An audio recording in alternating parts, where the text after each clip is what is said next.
What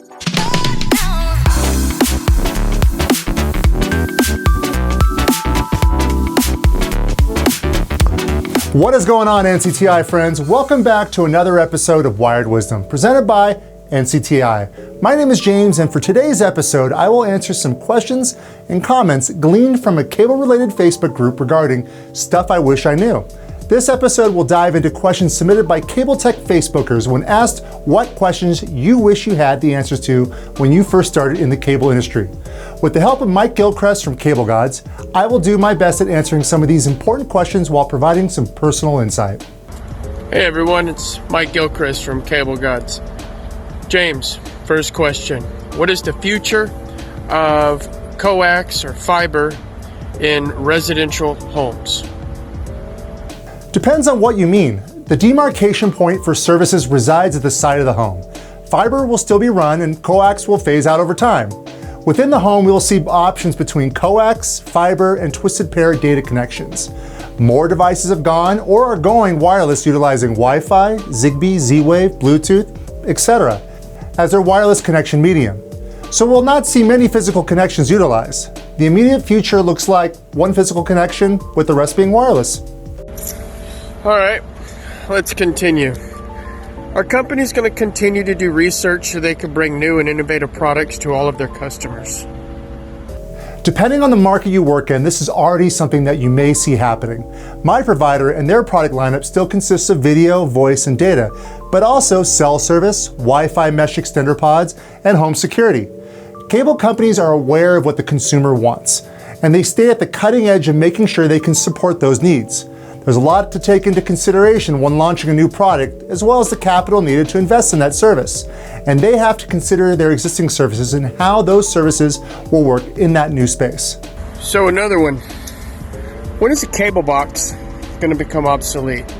When is streaming going to become the number one service? The answer is debatable. In my opinion, the cable box is kind of already obsolete or becoming obsolete. We used to house everything we needed a cable box to do within the box. That's why those things were big and bulky.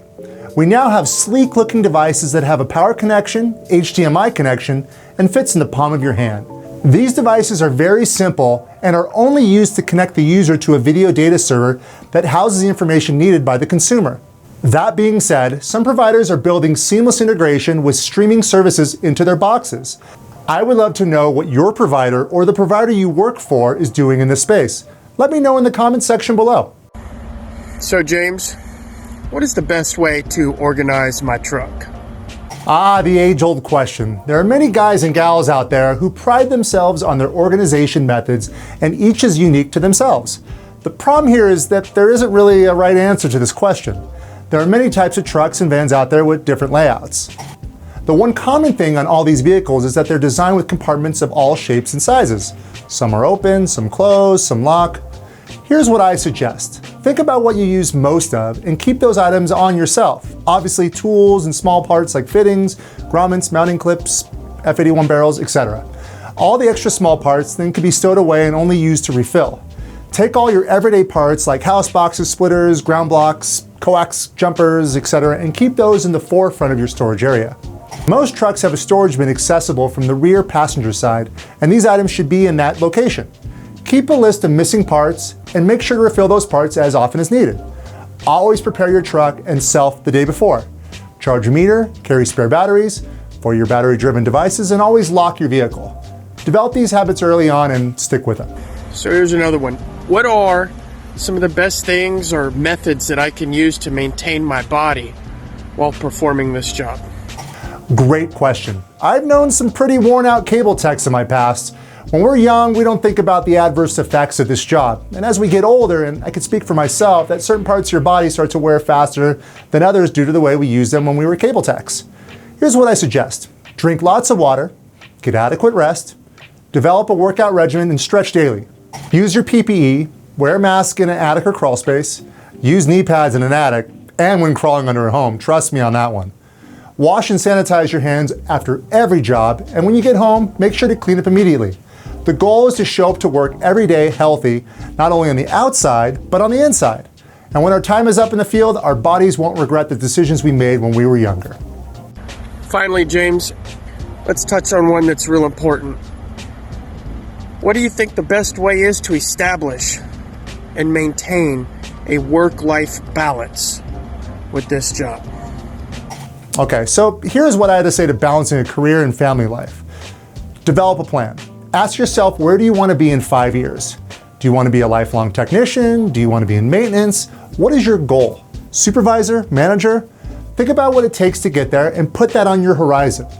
Tell your spouse, children, that this job requires long hours and that you may not know when you will get off.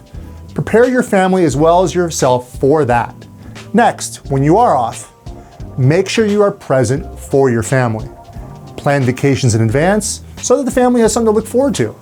Family time is second to providing for the family, in my opinion.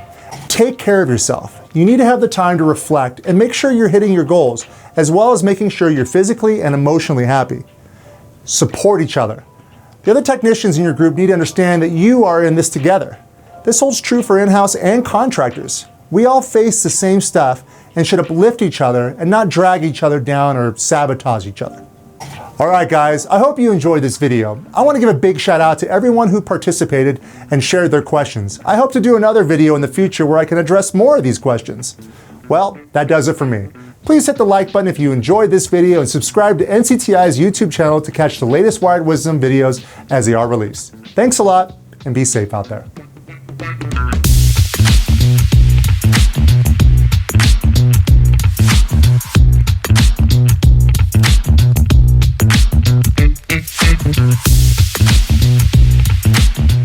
The Wired Wisdom video series is for informational purposes only. The information provided and opinions expressed during this episode of Wired Wisdom and within the Cable Gods private Facebook group are solely those of the referenced individuals and do not necessarily represent those of NCTI and its employees.